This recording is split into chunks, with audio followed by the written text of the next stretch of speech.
Hola gente, bienvenidos a No Sabemos Nada, de donde tenemos el conocimiento aproximado de muchas cosas. Yo soy Álvaro y les doy la bienvenida a este review full spoilers de Spider-Man Homecoming, la nueva película en el universo cinemático de Marvel y la que es realmente la primera película de Spider-Man dentro de este universo cinemático después de que apareciera en Civil War y después de todo este trato que lograron hacer Marvel y Sony para integrar al personaje dentro de todo este universo de los Avengers que conocemos desde 2008, desde el lanzamiento, desde la primera película de Iron Man. Entonces, para comenzar, así como en general, por si no han visto la película, pues les recomiendo que vayan a ver el review sin spoilers, que está aquí en el canal desde ayer, pero en general es una película que me gustó muchísimo, es una película que creo que revela a un Peter Parker y a un Spider-Man que no nos han revelado antes, o al menos aspectos de este personaje que a mí me gustan muchísimo y que hacen que sea mi personaje favorito de los cómics en toda la historia y para siempre, que nos lo muestran aquí, no nos han mostrado en otras partes y hay ciertos cambios que me parece que aportan mucho a este nuevo Spider-Man, es una encarnación diferente, la película es divertida, la película es graciosa, la película está muy concentrada en este personaje, la película no es Iron Man 4, pero sí, digamos que esas son las generalidades, entonces vamos a empezar a hablar de ahora en adelante full spoilers de la película, todos los aspectos, aquí ven el regreso triunfal de nuestro menú de temas en donde van a poder ver a lo largo del video cómo va a estar como resaltado el tema del que vamos a estar hablando en ese momento y si me acuerdo y si no me da pereza voy a poner abajo en la descripción del video o en el primer comentario una tabla de contenidos con los tiempos exactos, pero entonces sin más preámbulo comencemos. Entonces, tenemos que esta película nos conecta y me parece que lo hicieron muy bien con el universo de los Avengers, pero hay un gran problema para mí y lo noté desde el comienzo mismo y creo que es un error muy grande de continuidad o nos pone a la película en otro espacio temporal diferente y es un error realmente muy tonto. Es un error que sí, o sea, si es un error, el hecho de que sucediera habla mucho de la falta de atención al detalle que le ponen a este tipo de cosas. Entonces tenemos que comenzamos justo después de la batalla con los Chitauri en los Avengers, en donde vemos a un Adrian Toomes que es como es el jefe de una compañía de recolección de basuras, como de recolección de desechos y todo esto, y está empezando a recolectar todos los desechos de esta batalla con los Chitauri. Entonces lo vemos al lado de este cadáver, de este bicho gigantesco, en donde vemos la escena que ya es icónica de Hulk pegándole el puño a Thor y mandándolo a volar. Los vemos ahí como tomando todos estos residuos hasta que llega la nueva compañía que es Damage Control. Damage Control la vamos a ver más adelante en el universo de televisión de Marvel, porque Damage Control está siendo proyectada como una serie de televisión de comedia en donde vamos a ver a estas otras personas que se encargan de limpiar todos los desechos y todos los residuos y todas las cosas malas que suceden después de los enfrentamientos entre estas entidades superpoderosas. Pero entonces vemos cómo es una entidad que fue creada en conjunción por Stark Industries, por Tony Stark y por el gobierno de los Estados Unidos para encargarse de todas estas cosas y pues obviamente para garantizar que ninguno de estos residuos potencialmente peligrosos caiga en las manos equivocadas, pero entonces le quitan el trabajo a Adrian Toomes y a su compañía, lo que hace que él genere este resentimiento hacia Tony Stark y hacia todo esto y que lo lleva hacia su camino criminal, aunque suponemos que ya tenía un camino criminal previo, porque nos hacen entender que él está volviendo a las andanzas. Entonces esto es lo que crea, pero entonces ahí nos dicen que pasan 8 años hasta el presente de la película actualmente. Entonces ahí es donde yo digo que está el gran error de continuidad. Tenemos que Iron Man 1 sucedió en 2008 y Avengers sucedió en 2012. En Civil War, Vision hace una referencia y dice que desde la aparición de Iron Man hace 8 años es que han sucedido todas estas cosas y Civil War sucede en el 2016. Spider-Man Homecoming sucede, o sea, el grueso de la película sucede 2 años después, 2 años, perdón, 2 meses después de los sucesos sucedidos en Civil War, lo que lo ubica temporalmente en algún momento de 2016. Pero según esta temporalidad que nos están diciendo aquí, Avengers sucede en 2012 y pasan 8 años, lo que quiere decir que Spider-Man estaría sucediendo en 2020, lo que nos nos mezcla toda la temporalidad de todo este universo cinemático de Marvel y eso es lo que me lleva a creer que es un error más que sea algo que nos van a revelar que esta es una temporalidad diferente o que la temporalidad no ha sido igual a la que hemos visto en el resto de películas. Pero es un error bastante grave para mí, es un error que es muy fácil de detectar, es un error que es muy fácil de corregir y no lo hicieron. Entonces a alguien se le saltó un error que afecta muchas cosas. Pero bueno, después de eso, después de esos 8 años, vemos como Peter Parker vive su vida después de los sucesos de Civil War, cómo entra, sigue en este internado con Tony Stark y cómo empieza a ser más el Hombre Araña y bueno, como todas estas cosas y de en adelante toda la película se va en eso, en descubrir a quién es el buitre, como todas estas cosas, los crímenes del buitre, Spider-Man tratando de impresionar a Tony Stark, Spider-Man tratando de, bueno, Peter Parker tratando de llevar su vida normal, Peter Parker y todo el resto, que ahí es donde se nos va a ir el resto del video, pero en general quería comenzar con ese error de continuidad que me parece gravísimo que haya sucedido y que espero que hagan un comunicado diciendo como si fue un error o bueno, no necesariamente un comunicado, pero que en alguna entrevista o algo así acepten que es un error o que nos aclaren realmente en qué espacio de la línea temporal estamos.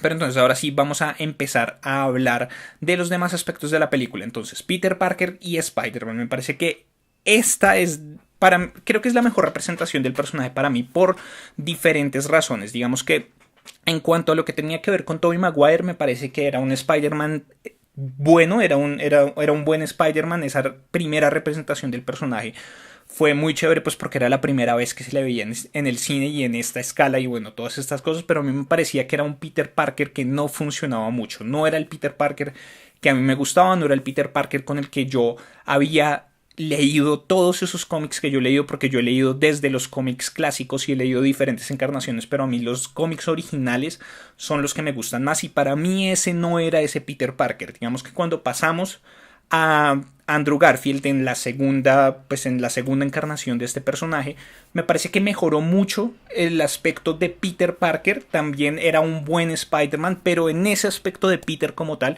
me parece que mejoró mucho, pero hubo ciertos cambios que no me gustaron con respecto al personaje. Me parece que el personaje que representaba a Andrew Garfield como Peter Parker era un personaje que era demasiado cool para ser Peter Parker. Montaba tabla, tomaba fotografías, todas estas cosas que eran unas actividades que, digamos, la toma de fotografías obviamente se ha visto en el universo de Spider-Man toda la vida, pero era tenía un carácter diferente. Aquí él lo hacía más como un hobby, más como una actividad que lo hacía parecer más cool que por la necesidad de tener que vender las fotografías al diario.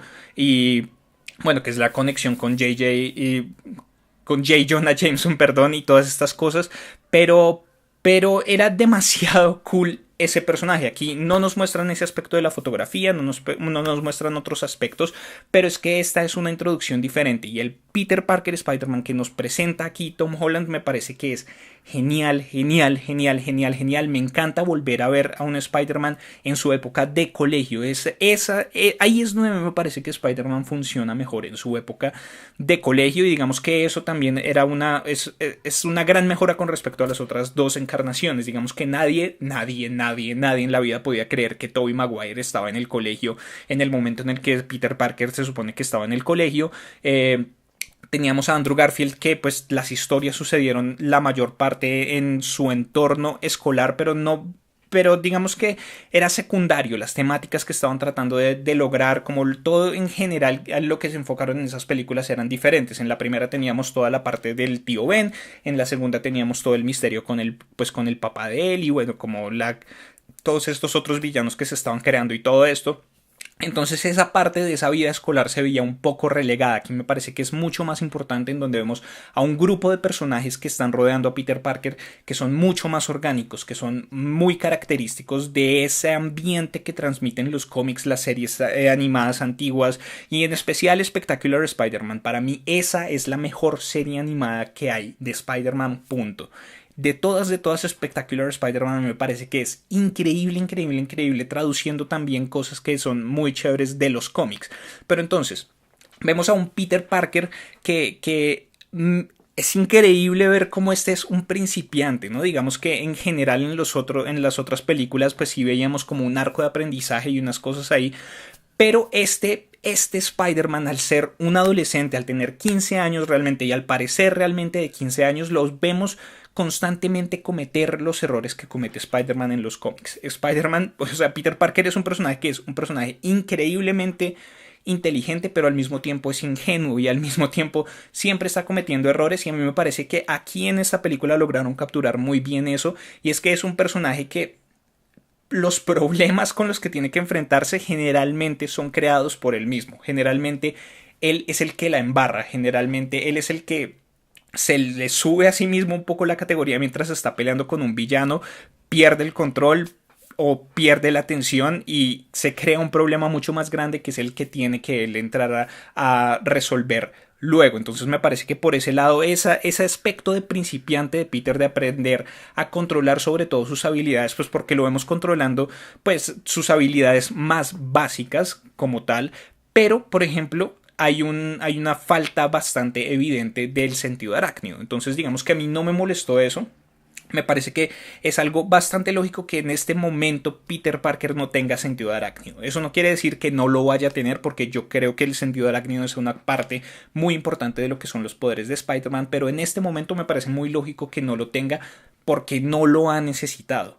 Digamos que Spider-Man se ha movido hasta el momento, digamos que antes de Civil War, en un entorno en el que es el entorno de Queens, un entorno muy reducido en donde los crímenes a los que él se enfrenta son un tipo que roba bicicletas, o una señora que necesita direcciones, o bueno, todas estas cosas que no son unos crímenes grandísimos, que no son unas amenazas grandísimas, en donde la amenaza precisamente es muy reducida. Él no tiene esta necesidad de tener un sentido extra que lo ayude a pelear contra cosas más grandes y contra cosas más amenazantes.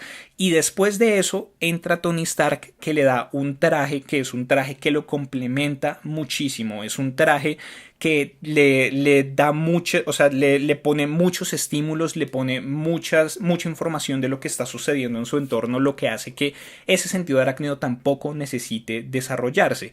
Después de esto es que yo creo que el sentido arácnido va a desarrollarse por pura necesidad, porque Spider-Man ya va a tener que enfrentarse con cosas más grandes, ya está metido en el universo de los Avengers, ya va a tener que pelear contra cosas mucho más importantes, y yo creo que el sentido arácnido nos lo van a introducir por primera vez en Avengers Infinity War. Me parece que es una muy buena oportunidad como para mostrar este avance del personaje, no necesariamente en una película propia de él, sino en este universo, que igual es lo que hicieron aquí. Aquí no nos mostraron el origen del personaje, no nos volvieron a contar toda la historia de cómo lo picó la araña, de cómo se sintió mal, de cómo descubrió que tenía esta super fuerza, de cómo sus sentidos mejoraron, de cómo el tío Ben murió. Nada de esto nos lo mostraron, hicieron un muy buen trabajo. Igual es una historia de origen muy reconocida. Creo que en este momento, en el entorno actual, nadie desconoce la historia de origen de Spider-Man, pero habrían podido caer en el error de volver a mostrarla, de mostrarla por tercera vez. Simplemente nos hacen unas referencias, nos dicen como cuando él está hablando con Ed, sí, te picó una araña, y sí, me picó una araña, y al suceso específico que sucedió con el tío Ben no nos hacen ninguna referencia, pero lo podemos deducir por todas las cosas que pasan. Pero entonces eso vamos a hablar ahorita cuando pase a la tía May. Pero es un muy buen trabajo el que hace Marvel y el que hace Sony por asociación, al traer este personaje a este universo, dar la información clara que se necesita y no repetir una historia de origen. Entonces sí, volviendo al punto, creo que nos van a mostrar el sentido de arácnido en Avengers Infinity War, y después de eso vamos a seguir con el desarrollo propio del personaje en su propia película, pero ya no vamos a tener que introducir un nuevo poder, ya no vamos a tener que introducir una nueva cosa en su propia película, sino que vamos a poder estar pensando en otras cosas diferentes y estando ocupándonos de otras cosas diferentes.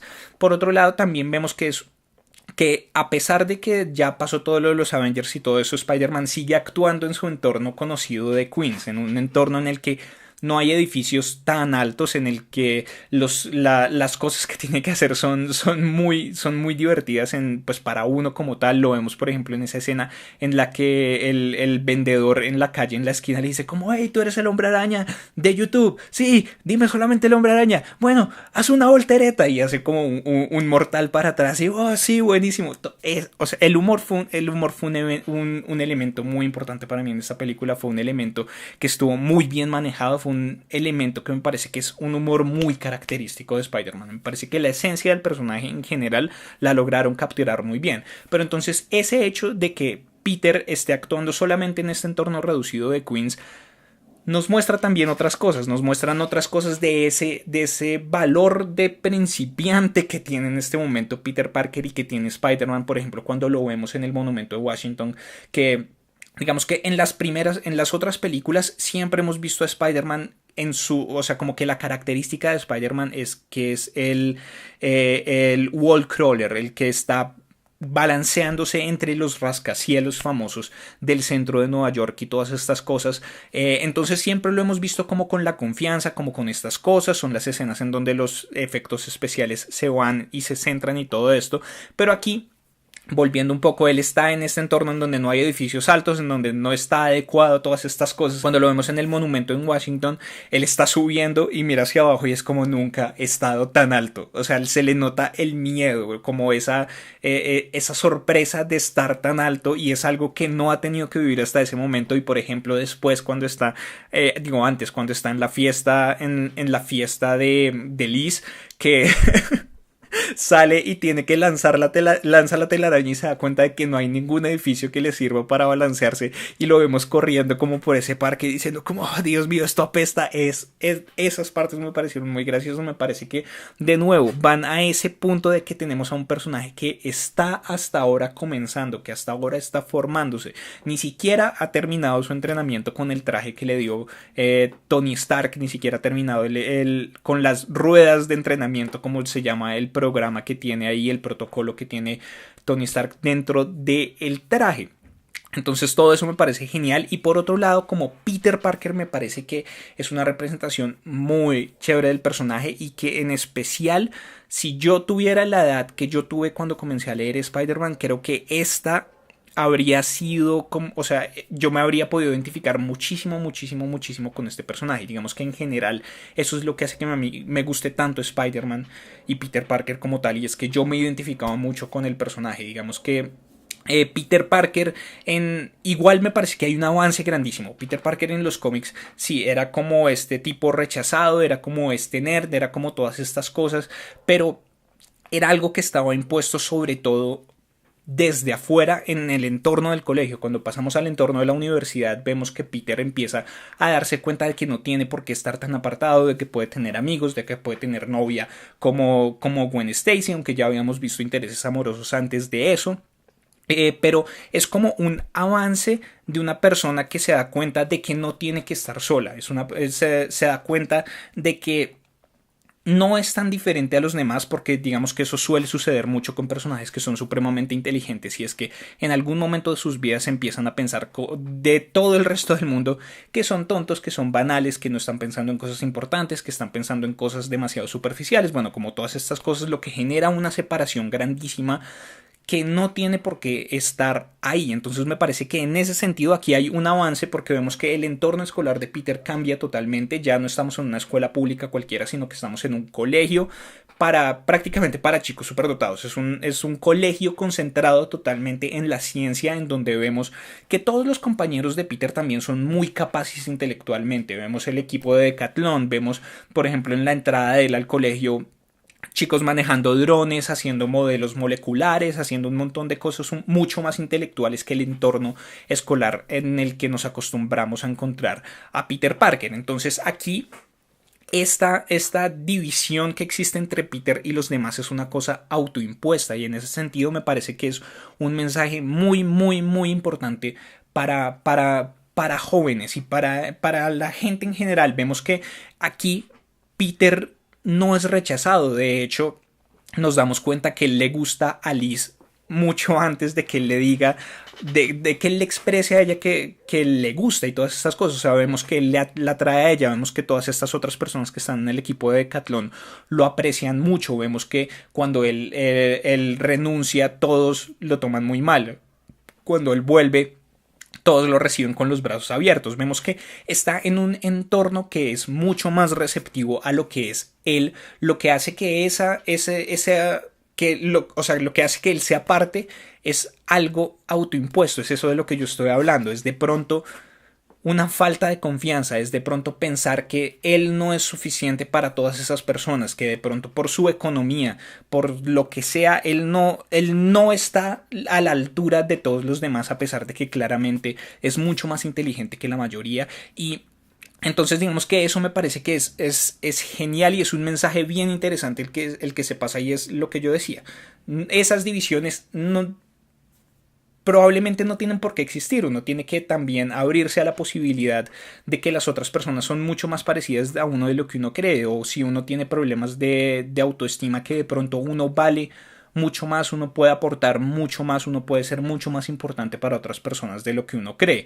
Entonces digamos que esas relaciones con estos otros personajes me parecen geniales. La relación con Liz, que digamos que Liz Allen en los cómics y en la serie de Spectacular Spider-Man siempre ha sido un personaje bastante diferente, y digamos que también entra a jugar lo que hablo del contexto educativo diferente. Entonces tenemos que en esos otros lugares Liz es una porrista, es de estas chicas que son como muy superficiales, de estas chicas que son como las Queen Bee, por decirlo de alguna manera, y que siempre termina involucrándose con Peter por alguna otra razón. En Spectacular Spider-Man se involucra con él porque Peter tiene que darle tutorías para ayudarle a pasar unas clases y unas cosas así, y terminan dándose cuenta de que no son tan diferentes, terminan en una relación amorosa y bueno, como todas estas cosas. Pero entonces aquí vemos que Liz no es de este talante, pero igual sigue siendo una chica que es líder, una chica que es importante dentro de esta comunidad, está 2 años más adelante que Peter, y bueno, como todas estas cosas, pero al mismo tiempo vemos cómo Peter la atrae a ella. Entonces eso me parece genial. Y el otro cambio importante es Flash. Flash también es otro personaje que me parece que logran capturar la esencia del personaje cambiando totalmente su contexto, porque aquí ya no tenemos al jockey, ya no tenemos al atleta, ya no tenemos al quarterback del equipo de fútbol del colegio, ya no tenemos a este tipo que siempre está despreciando a Peter es porque es nerd, porque es diferente, porque no hace deportes, bueno, por un montón de cosas, como porque se siente amenazado intelectualmente por él. Aunque aquí también vemos eso, es diferente el contexto. El bully que es Flash Thompson en los cómics es un bully que es mucho más característico, yo que sé, es mucho más el bully físico, por decirlo de alguna manera. Este Flash es un bully mucho más soterrado, ¿no? Es un bully que habla mucho más de lo que es la actualidad. Entonces es el chico rico, es el chico que ha logrado muchas cosas por el dinero de sus padres, que no ha tenido nunca que esforzarse por nada, y ve en Peter Parker una amenaza por eso, porque a pesar de que él parece que no tiene que esforzarse por nada, hablo de Flash, él siempre se está esforzando por parecer y por ser mucho más inteligente de lo que es en realidad, y Peter es mucho más inteligente sin la necesidad de aparentar, sin la necesidad de esforzarse. Entonces eso le molesta mucho a Flash, y ahí es donde vemos, es un bully mucho más característico de las redes sociales, que utiliza apodos, que utiliza un montón de cosas. Entonces ese cambio me pareció bien interesante, y esas dinámicas que aporta me parecieron geniales, y digamos que también cambia bastante, porque en todas las otras instancias siempre hemos visto a Flash como el chico popular, el chico al que todos van. Aquí vemos que muchas veces prefieren es a Peter que a Flash, a pesar de que Flash sigue siendo el chico popular. Entonces eso me pareció interesante. Pasando ahora a hablar un poco más sobre el origen y la tía May. Bueno, repito, no nos dieron el origen de Spider-Man, lo cual me pareció genial que no nos lo repitieran. Me parece que lo manejaron muy, muy, muy, muy, muy bien, y el personaje de la tía May me gustó muchísimo. Digamos que para mí siempre fue un aspecto muy extraño, muy, muy, muy extraño desde que era muy niño, la vejez de la tía May. Yo siempre decía, bueno, listo, ella es la tía de Peter, pero yo miraba a mi tía es 2 años mayor que mi mamá no es decrépita, entonces mi tía tampoco es decrépita. ¿Por qué esta señora tan viejita es la tía de Peter, si Peter es joven, si Peter no es mayor? Eso me causaba como mucha inquietud y digamos que entiendo por qué lo hacían en los cómics iniciales. Eso aportaba muchas dinámicas a lo que era la fragilidad de la tía May. Entonces eso aportaba a que Peter siempre tuviera que estarse preocupando por ella, a que Peter siempre tuviera que estar haciendo cosas como Spider-Man para evitar que la tía May se diera cuenta, para no preocupar a la tía May, para cuidar la salud de la tía May, bueno, como todas estas cosas que hacían esta figura materna una figura muy frágil, que igual me parece a mí que también era una analogía a eso y a las mismas inseguridades de Peter, en el sentido en el que no tenía padres. Entonces esta figura, que era su única figura su figura paterna, que era el tío Ben, le fue arrancada, y su figura materna siempre estaba en constante peligro. Entonces era como una preocupación extra para el personaje, pero a partir de eso y hace algunos años para acá han venido rejuveneciendo a la tía May, lo cual me parece que ha aportado muchísimas cosas. Por ejemplo, en la saga pasada, cuando veíamos a Sally Field como la tía May, me parece que hubo momentos emocionales increíbles, de los mejores momentos emocionales de cualquier película de superhéroes los vimos entre Sally Field y Andrew Garfield. Esa relación entre tía y sobrino, y entre esta tía que sentía que Peter, investigando lo que sucedió con su padre, iba a apartarse de ella, que ella era su mamá, que ella realmente era su mamá, que él nunca estuvo con sus padres, que ella lo cuidó siempre, y teniendo este miedo de que él la dejara, digamos. Esos momentos me parecían muy poderosos. Y aquí tenemos a una tía May interpretada por Marisa Tomei, que es incluso más joven y es mucho más cool. Es la tía cool, es la mamá cool. Realmente vemos cómo ella está preocupada por Peter, pero al mismo tiempo está tratando de ayudarlo. Digamos, esta escena en la que Peter le dice como: May, necesito ayuda, y es para ir a la fiesta, y que le empiezan a probarse los trajes y que empiezan a mirar el video en YouTube para hacerse el nudo de la corbata, y que ella está como tratando de ayudarlo, y estas conversaciones en el carro cuando ella va y los deja en la fiesta de Liz. Bueno, como todas estas cosas, me parece que este personaje de la tía May es genial, y obviamente se ha convertido en un meme porque es la sexy May, la tía sexy May, pues porque Marisa Tomei es extremadamente bonita. Pero entonces la película juega eso, y digamos que es otro de los elementos que para mí es muy interesante y muy importante de esta película, y es que es muy consciente de sí misma, y eso lo voltea a su favor para ser una película de superhéroes que es consciente de las falencias y de lo gracioso que está presente en la premisa de un superhéroe, y al mismo tiempo de la vida real, bueno, con todas estas cosas de las redes sociales, pues, o sea, de este tipo de nuevo bully que es Flash. Y aquí tenemos a la tía May, que por fuera se convirtió en un meme, y dentro de la película también es un meme en cuanto a eso. Es una mujer joven, pues no es vieja, pero es una mujer muy bonita, que quedó viuda hace poco, está soltera. Entonces vemos en diferentes instancias cómo todos los hombres alrededor de ella están muy interesados. Vemos al señor de los sándwiches, que está hablando en español, y que es como: uy, sí, la mujer italiana que está buenísima. Y Peter: ah, sí, ¿cómo está tu hija? Esa escena me pareció muy graciosa. Luego vemos cómo les regalan cosas en el restaurante chino al que van, y cómo el chino también le está echando el ojo a la tía May.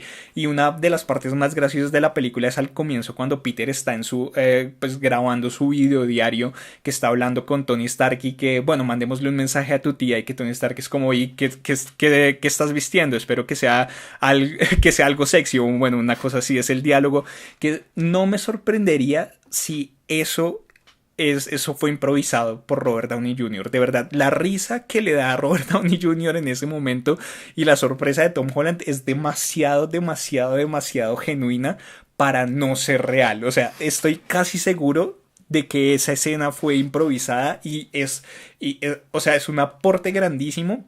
Y si fue así, es un acierto muy grande de los editores y del director haber incluido esa escena ahí, porque ese pedazo de diálogo me parece que aportó mucho a lo que es Tony Stark, y aportó mucho también como a esa relación extraña que se habría podido establecer entre él y Peter si no hubiera aparecido Pepper Potts más adelante. Que otro personaje femenino que me encanta, Pepper Potts, estoy agradecidísimo y estoy maravillado de que vuelva Pepper Potts porque para mí esa dinámica entre ella y Iron Man funciona muy, muy, muy, muy bien y pues era como, estaba un poco incierto el futuro de Pepper Potts por todas esas cosas de contratación. Gwyneth Paltrow como que no quería volver, bueno, como que todas estas cosas. Entonces en Civil War nos hablaban de una disputa, de que estaban disgustados y por eso no apareció Pepper Potts ahí, pero aquí vuelve a aparecer hacia el final, lo cual me parece genial.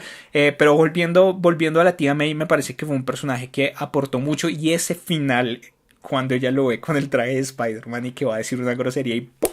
Cortan ahí, fue graciosísimo y va a ser genial ver eso, porque en diferentes instancias de los cómics hemos visto cómo la tía May se entera de que Peter es Spider-Man, pero no sé, esta me parece que puede ser una dinámica muy especial y que puede ser una dinámica muy, muy, muy interesante y que en la segunda película puede darnos la oportunidad de explorar un poco más de esas inseguridades y un poco más de explorar la figura de la, no sé, de la importancia del tío Ben desde otra perspectiva y es de la perspectiva de, sí, no sé, me parece que puede funcionar bastante, bastante, bastante bien. Entonces, después de eso quiero continuar con el traje nuevo de Spider-Man que me encantó y otro de los elementos top para mí de esta película que fue la inteligencia artificial Karen, que la voz de ella la da Jennifer Connelly, que como dato curioso es la esposa en la vida real de Paul Bettany, que fue el que mucho tiempo dio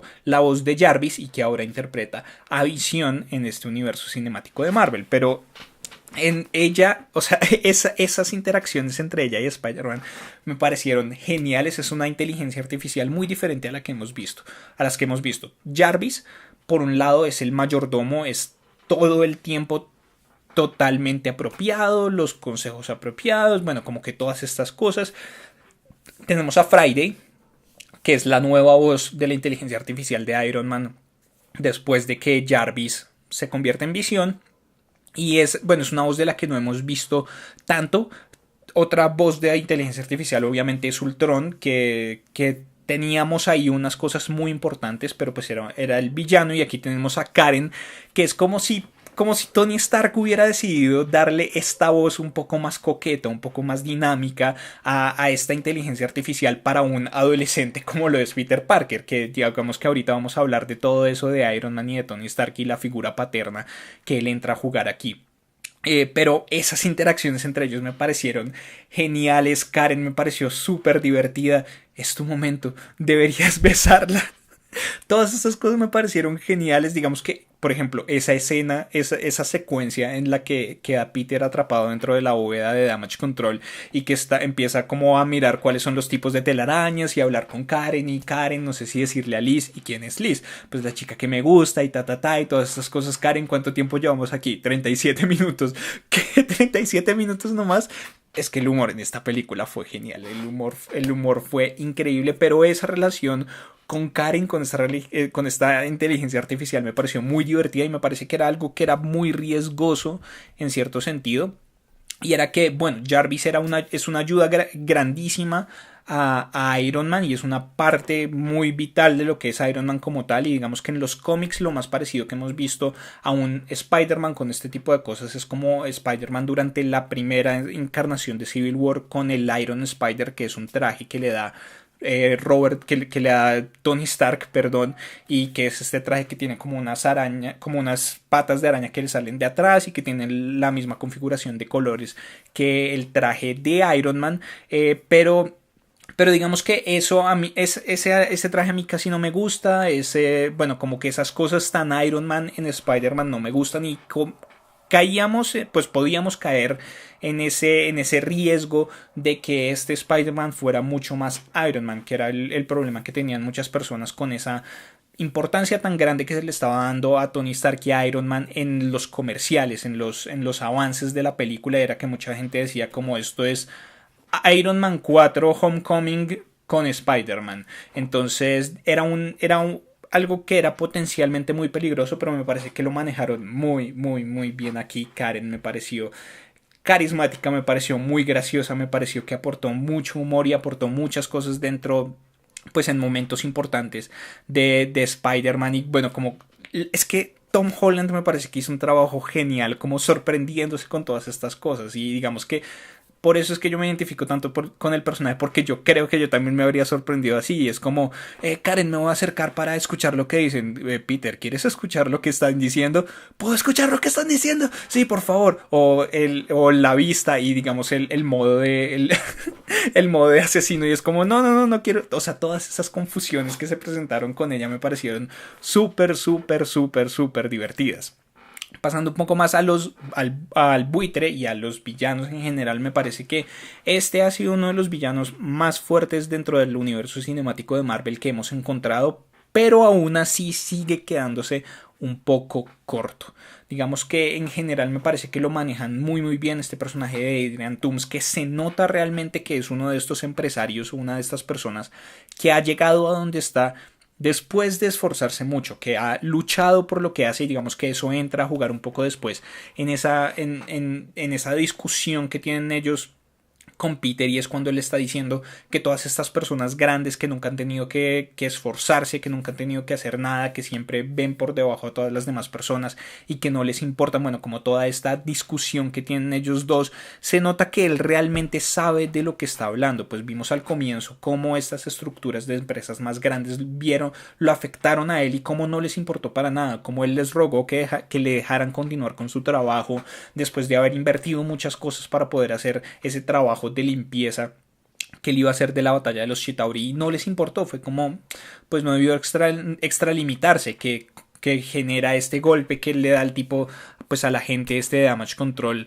Entonces digamos que eso me gustó muchísimo. Además fue un gran momento la sorpresa en la que nos revelan que él es el padre de Liz. Digamos que fue genial, realmente no me lo esperaba. Cuando llega Peter, golpea y abre la puerta y es este tipo, yo dije como, jue madre, lo descubrió quién es Peter, descubrió qué es lo que va a hacer y ahora va a poner a Liz en amenaza. O sea, Peter va a tener que salvar a Liz o algo así. Bueno, como, no sé, algo mucho más parecido a la dinámica que sucedía con Mary Jane. Pues que sucede en general con Mary Jane, que es que cuando descubren que Peter es Spider-Man siempre ponen en peligro esa Mary Jane o todas estas cosas. Pero cuando revelan que es el padre de él, fue genial. La sorpresa es increíble. Me parece que fue muy, muy, muy, muy, muy bien manejado. Y es que Michael Keaton también es muy bueno. Michael Keaton es un actor increíble, increíble, increíble, increíble. Y pues que desde hace un tiempo para acá hemos visto que ha vuelto a la boca de todo el mundo, ha vuelto a poder mostrar esas habilidades reales que tiene él, dramáticas, de humor, bueno, como todas las habilidades que tiene un Michael Keaton. Y digamos que una de las mejores escenas de la película para mí fue esa discusión entre ellos dos en el carro. Y toda esa escena del carro cuando van hacia la fiesta, hacia el homecoming, que es él poniendo todas las pistas juntas para darse cuenta de que Peter es Spider-Man con todo lo que está contando Liz, después la discusión entre ellos dos, yo haría lo que fuera por mi familia, yo creo que tú sabes a qué estoy hablando. Bueno, todas estas cosas, fue un personaje que me pareció que fue increíblemente amenazante en eso. Me pareció chévere y digamos que también aporta mucho y se complementa mucho con ese hecho de lo que hablo de un Spider-Man principiante, porque digamos que a lo largo de la película todas las cosas que sucedían con Peter o sobre todo la aparición en Washington, yo dije como, Dios mío, eso es, al comienzo me pareció un gran error, pues porque era muy lógico, o sea, para alguien que realmente esté queriendo hacer la investigación de quién es Spider-Man, se da cuenta de que Spider-Man siempre está en New York y después Spider-Man aparece en Washington y vuelve otra vez a estar en Nueva York y todas esas cosas. Me parece que fue una cosa que obviamente era necesaria, pero al mismo tiempo fue muy torpe de parte de Peter, lo que genera que el buitre se dé cuenta más adelante de que él era pues como volviendo a darse cuenta de esto. Siempre está aquí, luego estuvo en Washington casualmente cuando ellos estaban ahí, siempre desaparecen al mismo tiempo y ahora está otra vez aquí en Nueva York, bueno, como todas estas cosas, pero que, repito, después ya no me molestó porque me di cuenta de que aporta mucho a eso. Principiante. es un error de principiante. Después de esto, yo creo que Peter va a tener mucho cuidado en dónde hace apariciones, cómo hace las cosas, bueno, como todo esto. Pero entonces el buitre y el entorno de él me parece que aportan muchísimo, nos empiezan a poner los pinitos para elementos muy importantes que va a haber después en este universo. Entonces aquí vimos a dos encarnaciones del Shocker, vimos al Tinkerer, que es un tipo que siempre está muy presente ayudando a diferentes villanos, pues que es el que hace todos estos trajes, el que hace todas estas armas, todas estas cosas. Entonces eso me parece genial. También en la escena después de los créditos, en la primera escena después de los créditos, nos conectan con otra cosa que nos habla un poco de lo que pueden ser el Sinister Six, de los que pueden ser los 6 siniestros, o lo que puede ser el futuro de los villanos en Spider-Man, porque yo siempre lo he dicho, para mí, de todos los cómics, los mejores villanos están en Spider-Man y en Batman. Los dos son los dos superhéroes que tienen el panteón de villanos más geniales de todos, los villanos más interesantes. Los mejores villanos para mí están en esos dos personajes.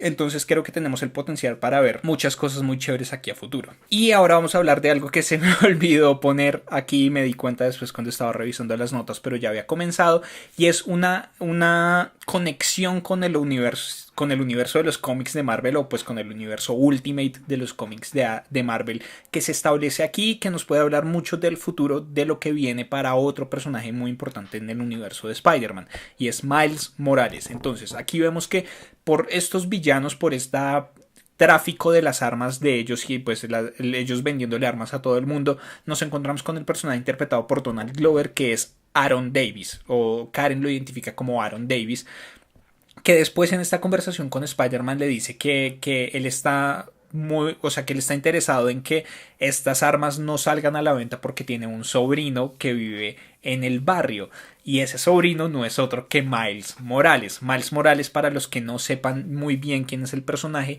es otro Spider-Man. Digamos que hay diferentes universos en los cómics. Ahí está el universo de Spider-Man, Amazing Spider-Man, Superior Spider-Man, Ultimate Spider-Man, bueno, un montón de universos diferentes, porque las casas de cómics Marvel y DC han empezado a hacer como reboots cada cierto tiempo, lo cual me molesta un poco realmente. Pero entonces tenemos que en Ultimate Spider-Man Peter Parker muere. Peter Parker muere en una confrontación con el Duende Verde, y después de esto aparece un nuevo Spider-Man que es Miles Morales. El origen de Miles Morales o sea, los poderes los obtiene de manera igual, aunque son poderes ligeramente diferentes porque es otra araña. Pero entonces tenemos que Norman Osborn, después de darse cuenta de que Peter Parker es Spider-Man, y después de darse cuenta de que fue una araña de sus laboratorios el que lo picó y le dio sus poderes, empieza a jugar con el ADN de más arañas como para tratar de reproducir este evento, tratar de reproducir las circunstancias de esta araña que picó a Peter y que le dio sus poderes, y pues genera como un nuevo grupo de arañas genéticamente modificadas. Y Aaron Davis es un ladrón, Aaron Davis es un criminal. Él entra a robarse unas cosas a las instalaciones de Oscorp, y en eso, en la maleta de él, se va una araña. Él llega luego a la casa de Miles, y esta araña pica a Miles, lo que le da los poderes como Spider-Man. Y después de la muerte de Peter Parker, después de la muerte de Spider-Man, Miles se ve obligado a continuar con el legado de Spider-Man, a ser él el nuevo Spider-Man, y Miles Morales se ha convertido en un favorito de los fans. Es mitad negro, mitad latino allá en Queens también, y bueno, como todas estas cosas. Y es un personaje que me parece que han desarrollado bastante bien. Hay cosas muy interesantes en este personaje. De hecho, aquí Ned, el personaje, el mejor amigo de Peter, es muy inspirado para mí en Ganke, que es el mejor amigo de Miles Morales en los cómics. Pero entonces vimos que desde la época de Amazing Spider-Man, las películas, cuando dijeron que Andrew Garfield iba a ser Peter Parker, muchos de los fans hicieron peticiones y empezaron a hacer mucha bulla para que Donald Glover fuera Miles Morales, que en lugar de ver una saga enfocada en Peter Parker, viéramos una saga enfocada en Miles Morales. Entonces vemos que toda esa bulla y todas esas cosas pues sí afectaron un poco. Si vemos a un Miles Morales pues, o sea, a un Donald Glover aquí, pero no es Miles Morales, pero sí es su tío.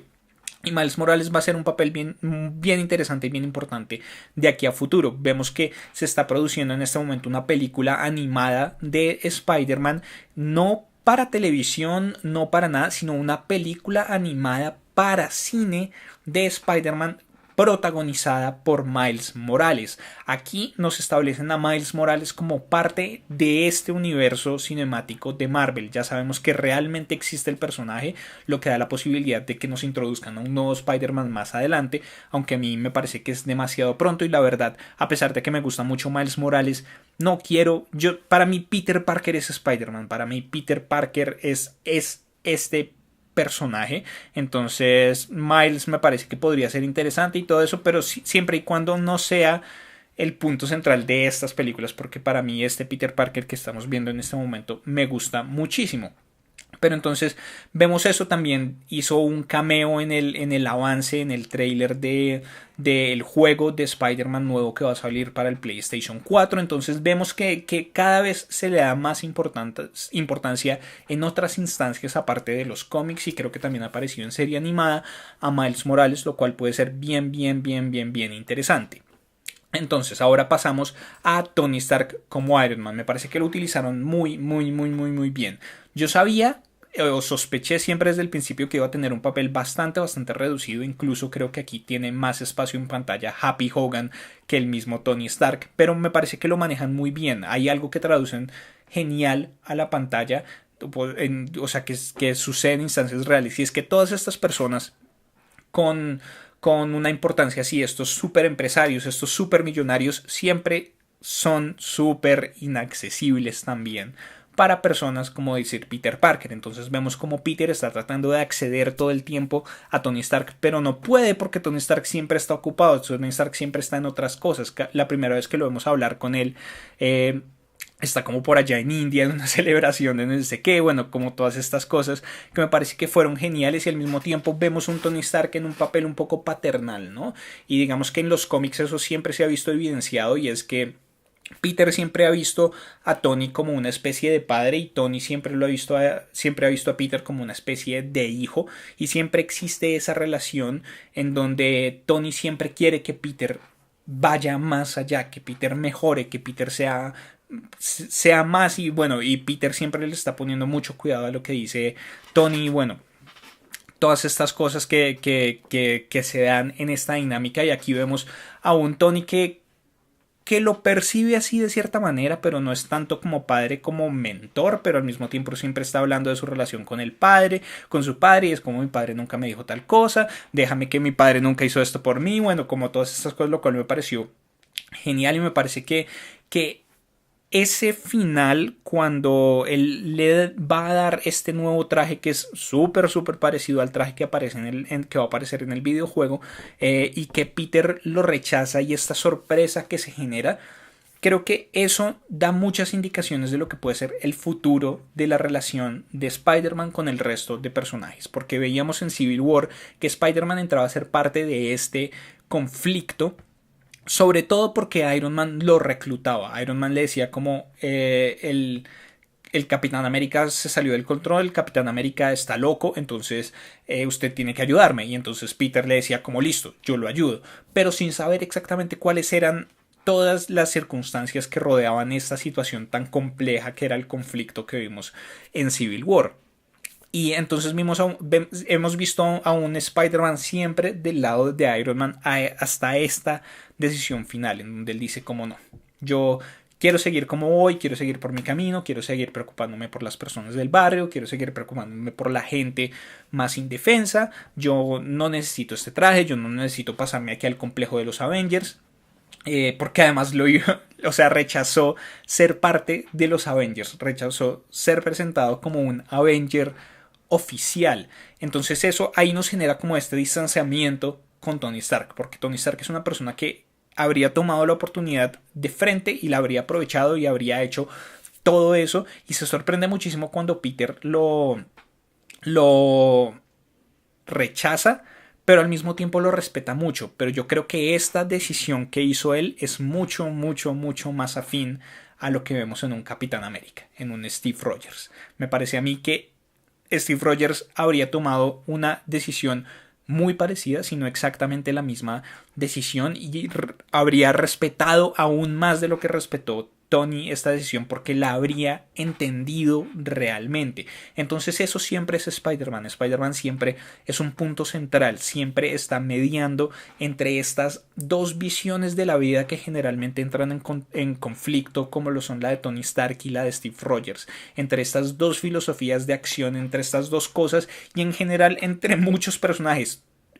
Creo que no recuerdo ningún personaje que no le tenga respeto a Spider-Man por eso, porque siempre es un personaje que trata de tomar la posición más objetiva, y digamos que siempre lo vemos jugando papeles centrales en la primera Civil War, incluso en sagas que no son realmente sagas reales, sino que son sagas diferentes, como por ejemplo en Marvel Zombies. En Marvel Zombies, como pueden suponerlo, llegan los zombies al universo de Marvel, los superhéroes se convierten en zombies, pero entonces son zombies conscientes y tienen superpoderes, entonces se van por todo el universo arrasando con toda la vida de todo el universo, y de los primeros que se dan cuenta de que eso tiene que cambiar, de que las cosas así van a destruir el universo como tal, es Spider-Man, y es el que empieza a jugar un papel mediador entre estas dos circunstancias. Entonces digamos que Spider-Man siempre ha sido eso, y me parece que aquí esta relación que se establece con Iron Man,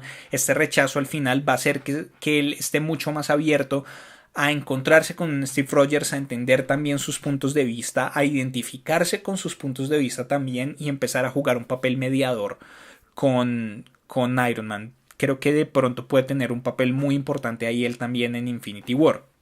Y pasemos a hablar de los dos personajes secundarios, otros que son bien interesantes. Digamos que Ned es el único aspecto que no terminó realmente de gustarme de la película. Me parece que Ned, no sé, estaba tratando de utilizar mucho a Peter y tratando de utilizar mucho la información de que era Spider-Man para su propio bien, para sí mismo, para ser más popular, para que los invitaran a la fiesta, para todas estas cosas, diciéndolo como no, y entonces ahorita tienes que irte, llegas como Spider-Man, me saludas y así yo también me vuelvo el centro de la fiesta y salí. O sea, digamos que en ese aspecto no me gustó mucho Ned, porque es como si realmente no quisiera darse cuenta del peligro que eso supone para Peter y para Spider-Man como tal. O sea, es como, no me importa. No me importa porque podemos utilizarlo para tener una atención momentánea. Entonces ahí es cuando él dice, Peter conoce a Spider-Man, y Peter es como, oiga, ¿qué le pasa? Y el man, como, te estoy ayudando con la chica. ¿Cómo que te estoy ayudando con la chica, tarado? ¿Qué te... digamos que ese aspecto no me gustó mucho, pero me gustó mucho también el otro aspecto de él, y es como el asistente, esta parte del equipo de Spider-Man, como él en el colegio, hackeando aquí, hackeando allá, haciendo tal cosa, dándole indicaciones de esto. Eso me gustó mucho, y me parece que también aportó mucho a lo que tenía que ver con esa relación de ellos dos. Entonces me parece chévere en ese sentido el personaje, pero no terminó de gustarme del todo.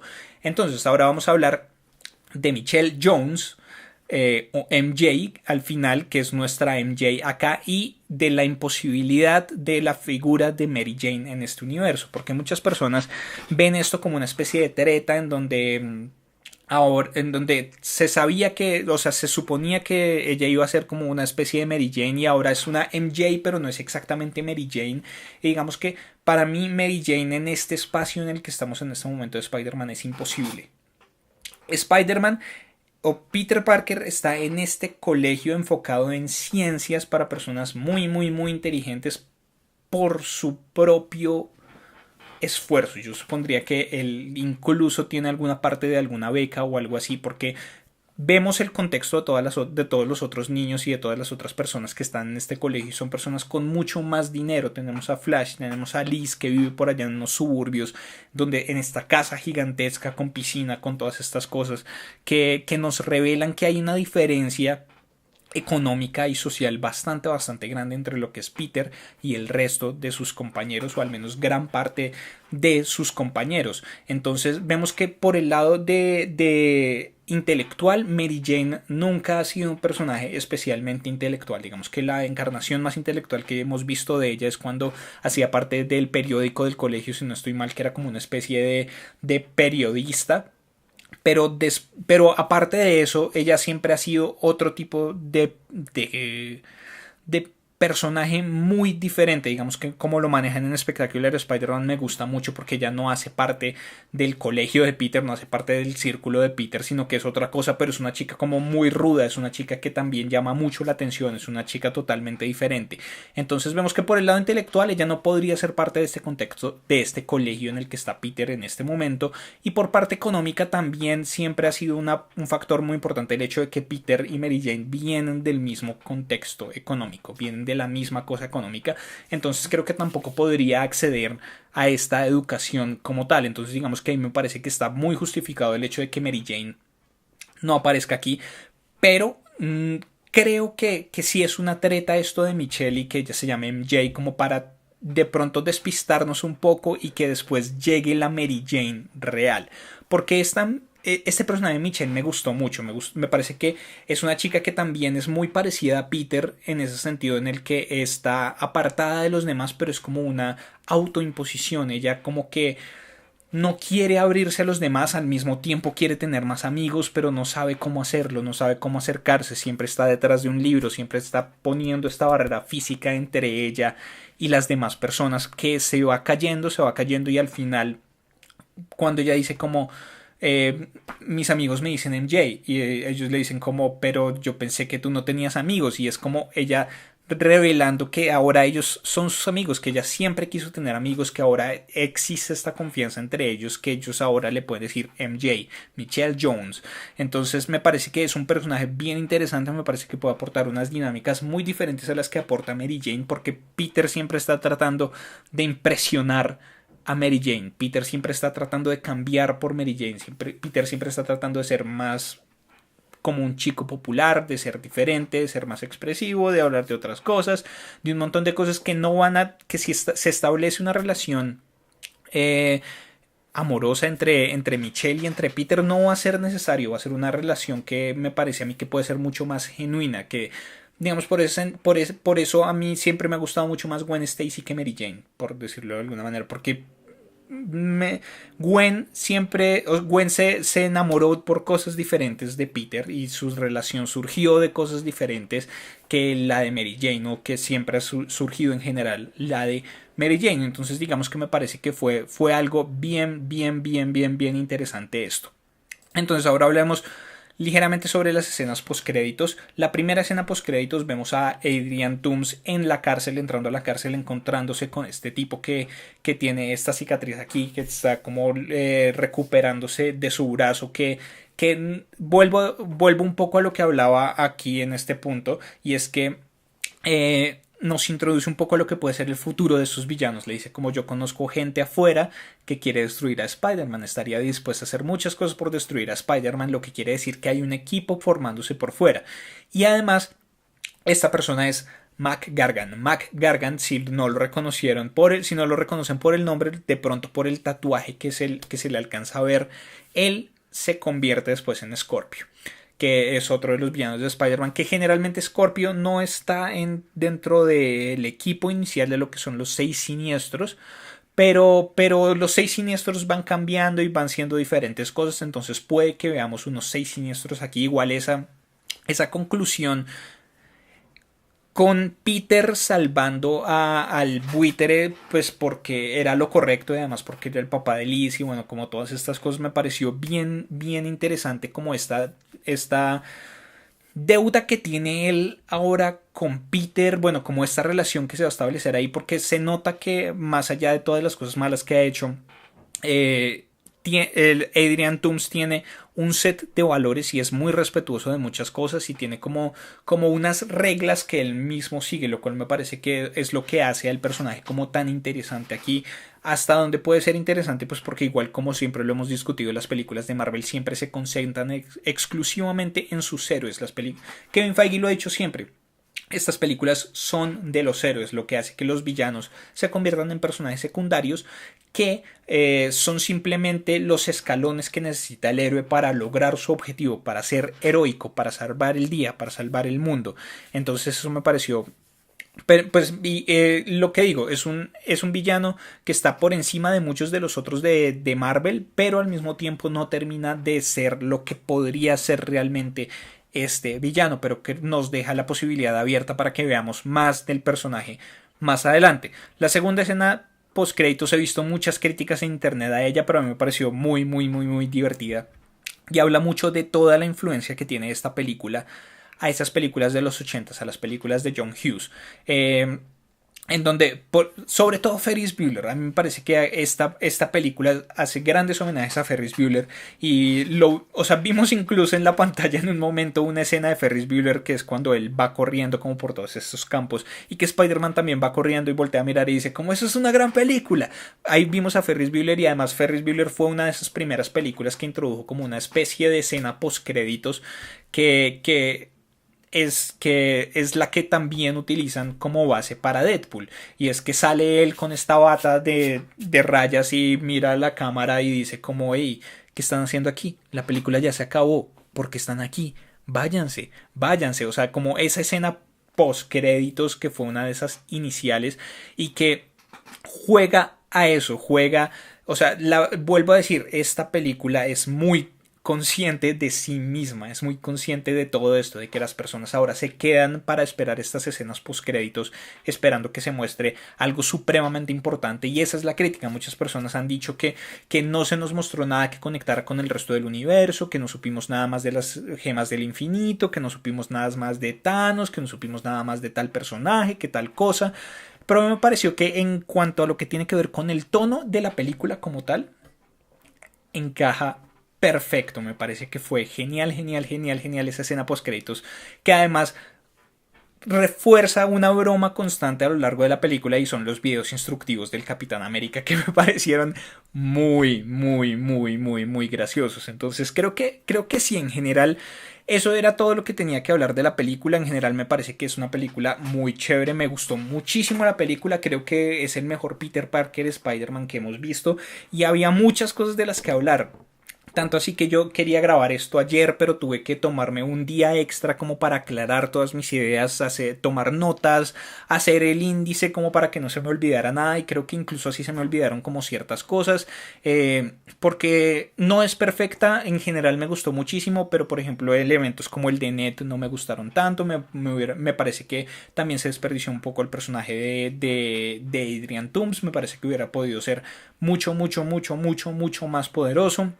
Otro elemento que, sí, no sé, hay cosas que no me parecieron tan chéveres, pero en general el balance es extremadamente positivo. Me parece que fue increíble lo que hicieron aquí introduciendo a Spider-Man dentro de este universo, y también al mismo tiempo me produce mucha inquietud porque este es un trato muy limitado, este es un trato que en el futuro puede cambiar y que Spider-Man puede volver a salir del universo cinemático de Marvel.